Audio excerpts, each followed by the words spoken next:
Bonjour à toutes et à tous, bienvenue sur CCTV français pour cette nouvelle édition du journal.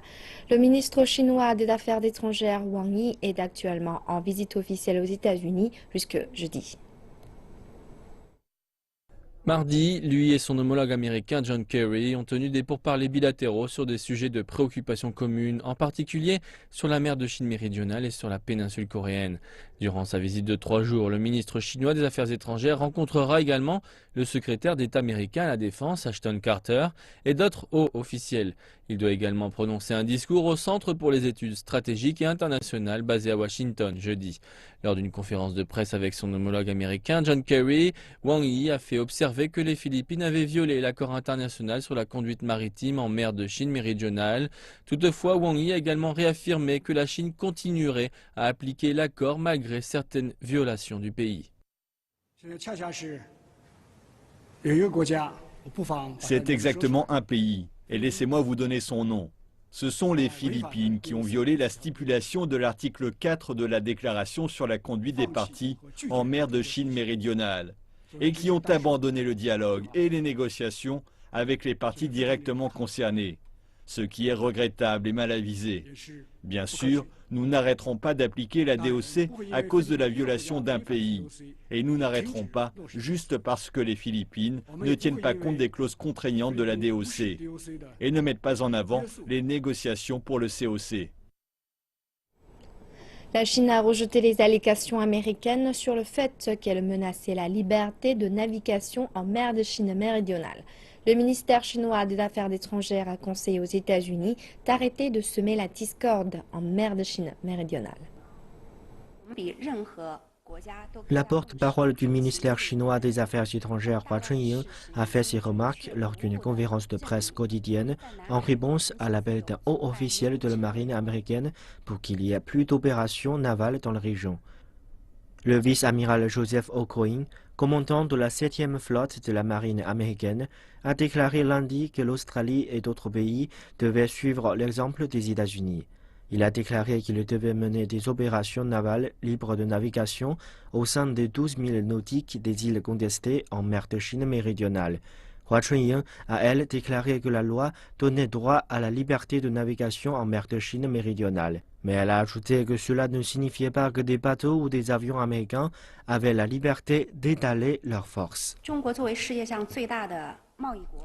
En tant que plus grande nation au monde pour le commerce de marchandises et plus grand État riverain littoral en mer de Chine méridionale, la Chine se préoccupe plus de la sécurité et de la liberté de navigation en mer de Chine méridionale que n'importe quel autre pays. Les États-Unis parlent de liberté de navigation, mais je crains qu'au fond, ce à quoi ils pensent, c'est à l'hégémonie maritime absolue. Donc, nous conseillons aux États-Unis d'arrêter de créer intentionnellement des tensions, d'arrêter les incitations, les mots et actions qui ne bénéficient pas à la paix et à la stabilité en mer de Chine méridionale. La porte-parole du ministère chinois des Affaires étrangères, Hua Chunying, a également déclaré que les constructions de la Chine sur son propre territoire en mer de Chine méridionale ne pouvaient pas être remises en question. Ces commentaires sont intervenus après qu'un groupe de réflexion américain a signalé que de récentes images satellites montraient que la Chine serait en train d'installer un système radar haute fréquence dans la région. Les îles et récifs que vous venez de mentionner sont le territoire indiscutable de la Chine. La Chine est entièrement dans ses droits souverains pour construire sur son territoire. En déployant des installations défensives nécessaires et limitées sur ces îles et récifs en mer de Chine méridionale, la Chine exerce ses droits défensifs comme pays souverain autorisé par le droit international, laquelle ne peut être remise en cause. La porte-parole ajoute que les médias ne devraient pas se concentrer sur si oui ou non la Chine construit des installations défensives nécessaires et limitées en mer de Chine méridionale, mais qu'ils devraient plutôt faire attention aux phares que la Chine a construits et aux installations destinées aux prévisions météorologiques et aux secours d'urgence bientôt terminés. Elle dit enfin que ces installations offriront un service public à la communauté internationale. Le président américain Barack Obama devrait effectuer une dernière tentative pour fermer la controversée prison de Guantanamo.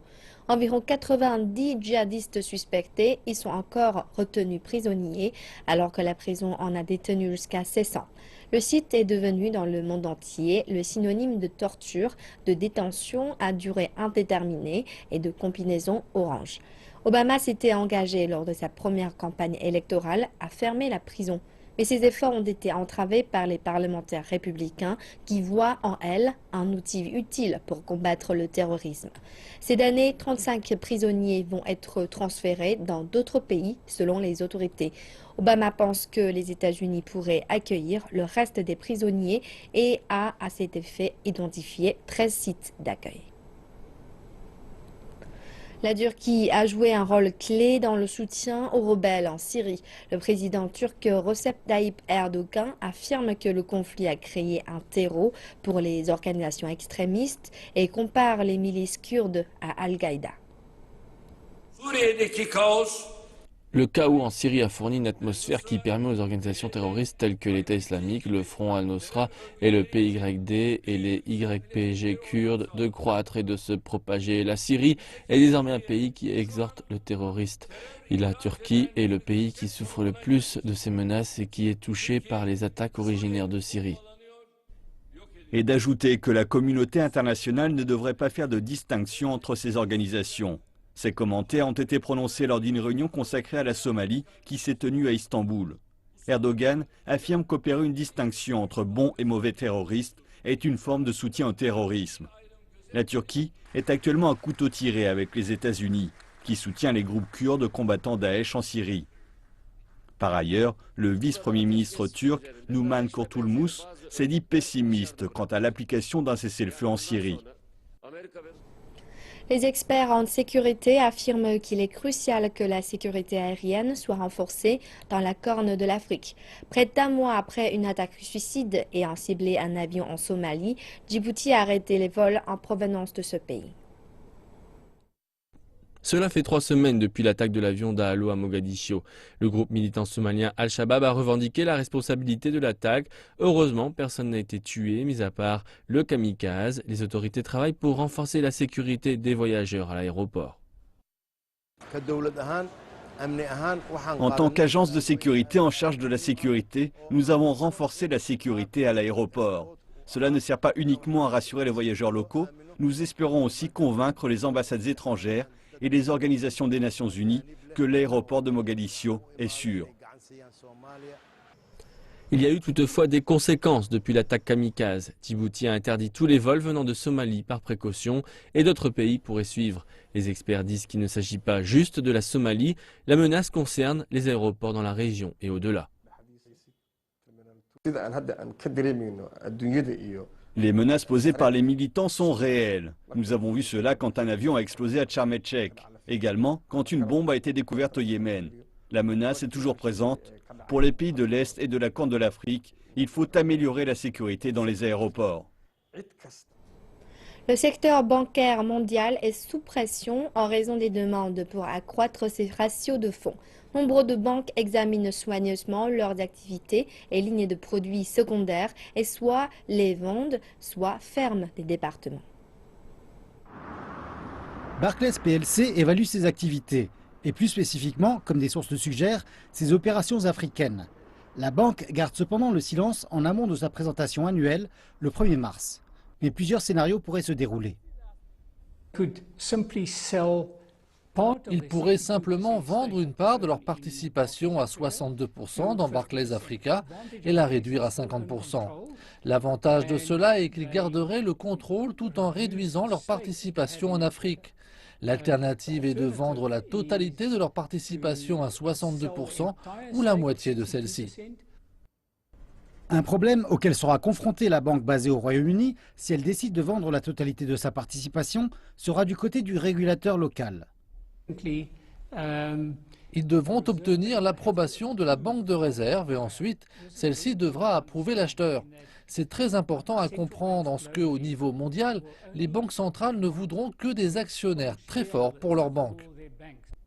Et sans compter que tout acheteur potentiel devrait voir dans l'Afrique un moyen pour un jeu à long terme, partant du principe que le cycle des matières premières va bientôt s'achever.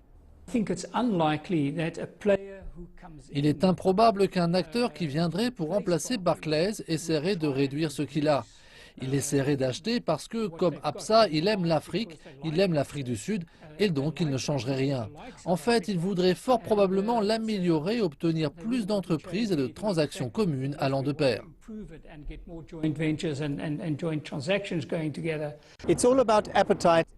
Ce n'est qu'une question d'appétit et de savoir si l'acheteur potentiel prendra une option à long terme sur l'Afrique. D'un autre côté, bien sûr, Barclays pourrait garder sa participation parce qu'il croit en l'avenir de l'Afrique.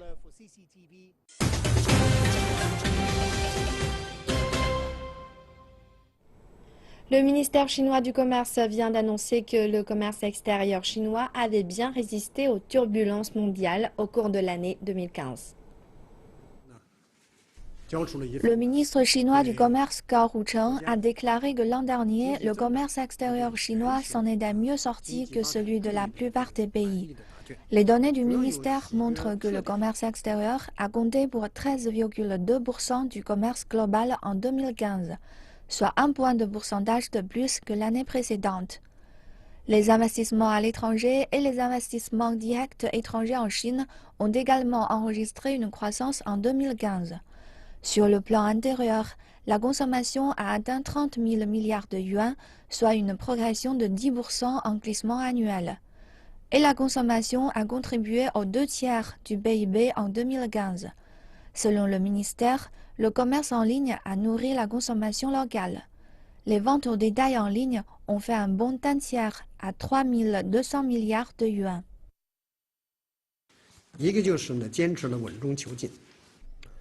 Premièrement, adhérer à l'amélioration de la stabilité, ce qui inclut l'amélioration de l'environnement du commerce extérieur, la création de nouveaux modèles de développement du commerce extérieur, la promotion du développement de services commerciaux et services de sous-traitance.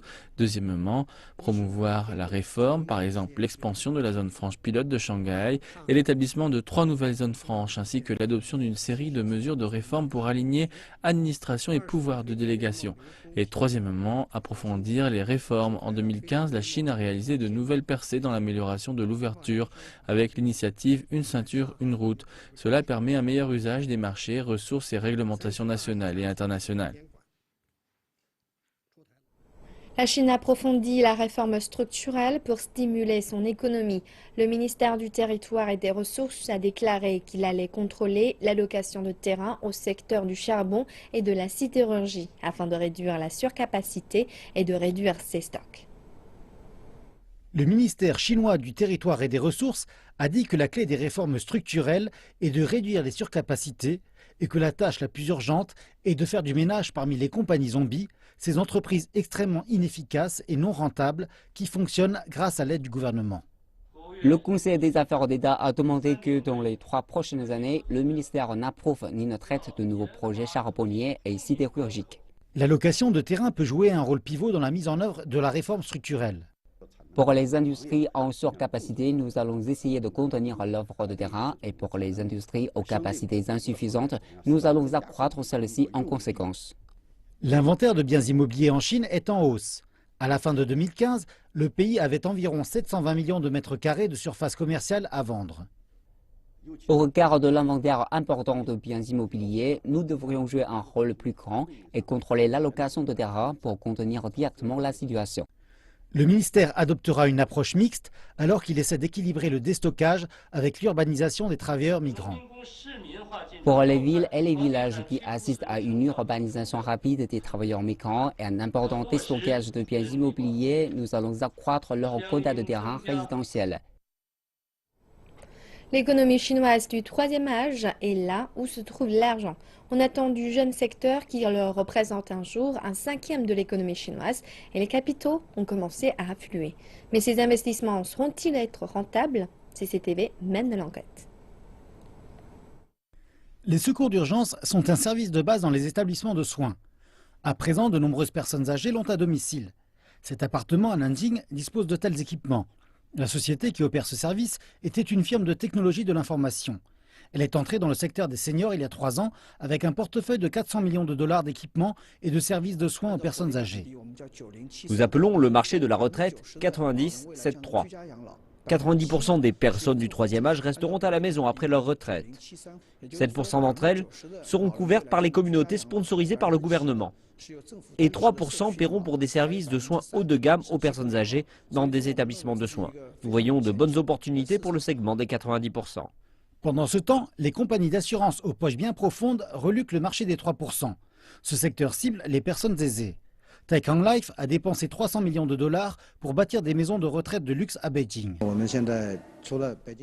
Nous créons 8 communautés pour les seniors dans toute la Chine. Nous avons choisi les principales villes, à savoir Beijing, Shanghai, Guangzhou, Suzhou, Hangzhou, Chengdu, Wuhan et Sanya. L'investissement total a dépassé les 3 milliards de dollars.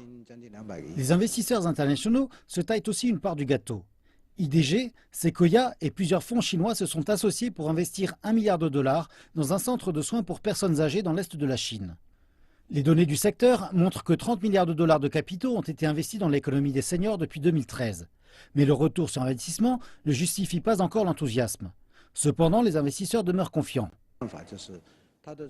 C'est un investissement à long terme, mais aussi un secteur non cyclique. 80% de nos projets sont à présent au seuil de rentabilité et nous pensons que l'affaire sera viable, en progressant avec de solides retours sur investissement à long terme.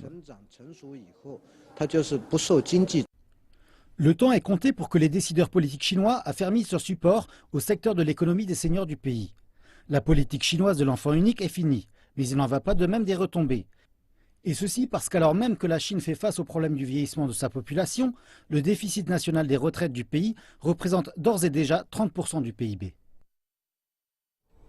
Parlons maintenant investissement. Les analystes auraient trouvé des signes que les capitaux délaissent les traditionnels secteurs de l'immobilier, de l'énergie et de la manufacture pour d'autres secteurs tels que le sport. Des détails en images.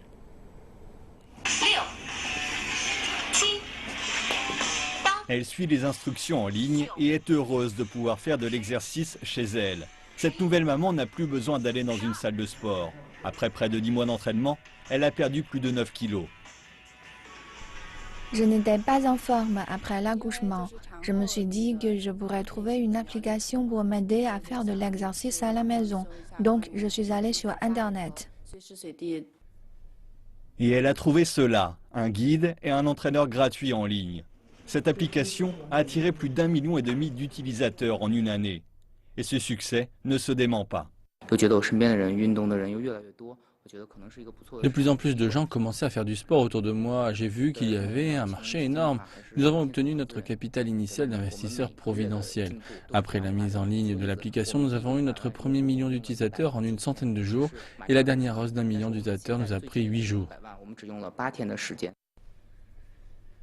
Plus de 2000 applications de sport de ce type ont émergé en Chine ces 2 dernières années.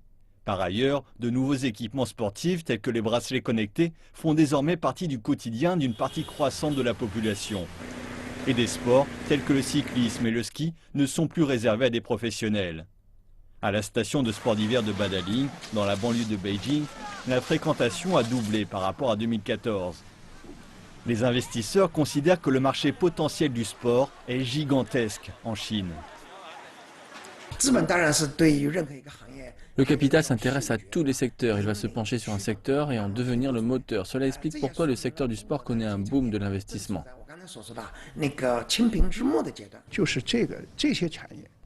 Le sport est un secteur lucratif que nous ne pouvons ignorer. Investir dans le secteur du sport va nous apporter de la fluidité sur le long terme. Nous prévoyons un retour sur investissement énorme après 2 ou 3 décennies.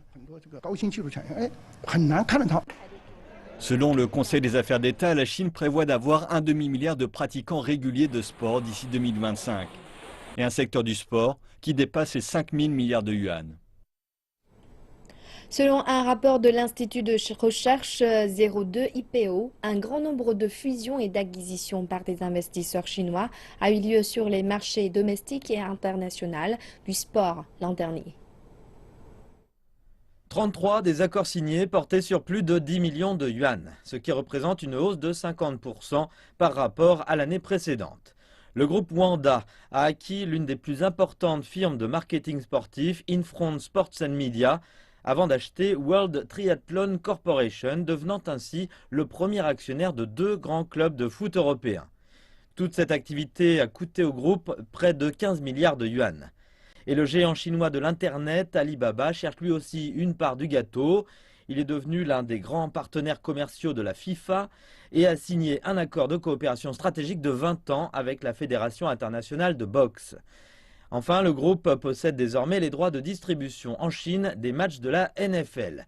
Et selon l'administration générale des sports, l'industrie chinoise des sports a connu une croissance de 400 milliards en 2015, soit 0,7% du PIB du pays. Et ce nombre va encore augmenter. Les détaillants japonais ont déclaré que les touristes chinois avaient passé moins de temps dans les magasins de Tokyo durant les vacances du Nouvel An chinois que l'année passée. Une explication vient des jeunes Chinois qui déclarent préférer voyager plutôt que seulement dépenser dans les magasins. Bagukai, ou achat explosif, tel est le mot à la mode au Japon pour décrire le fort pouvoir d'achat des touristes chinois. Mais il ne sera pas si populaire cette année. Le nombre de touristes chinois a été élevé durant le Nouvel An chinois, mais les détaillants au Japon ont observé une baisse généralisée des ventes de l'ordre de 25%. Je pense qu'ils regardent les produits avec bien plus d'attention. Ils avaient l'habitude d'acheter des produits populaires comme des bouteilles en acier inoxydable.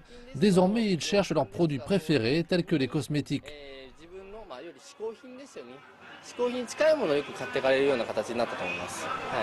Certains touristes chinois déclarent que depuis un certain temps déjà, ils n'achètent plus d'articles japonais lorsqu'ils sont en vacances.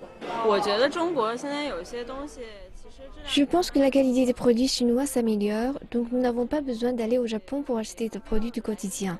La qualité des produits chinois répond à nos besoins de tous les jours.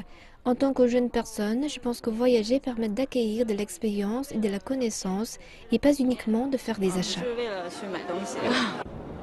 Certains touristes chinois, surtout les jeunes, déclarent qu'ils s'intéressent davantage à visiter les sites culturels plutôt que d'aller faire du shopping. Je pense que beaucoup de personnes riches viennent ici pour acheter des produits électroniques. Mais la plupart des jeunes, comme nous, recherchent davantage l'expérience. Nous sommes ici pour visiter et bien manger. Les analystes ont relevé des changements chez les touristes chinois et suggèrent que le Japon devrait faire évoluer ses stratégies touristiques. Avec la progression stable des touristes chinois, je pense que le Japon va entrer dans une nouvelle phase d'expansion bien en deçà de l'achat explosif, en vue d'établir un nouveau modèle commercial en recourant à l'expérience plutôt que simplement à la consommation dans des secteurs élargis et d'autres zones du Japon. Les visiteurs de la partie continentale de Chine ont doublé à 5 millions entre 2014 et 2015, permettant ainsi au nombre de touristes au Japon d'atteindre les 20 millions. Tel était l'objectif voulu du gouvernement pour l'horizon 2020. Les analystes déclarent qu'en dépit de la hausse des promotions lors des achats, la classe moyenne croissante de Chine a de grandes chances de privilégier les expériences culturelles au Japon. Voilà, c'est la fin de cette édition du journal. Merci de l'avoir suivi. Bonne suite de programme sur CCTV français.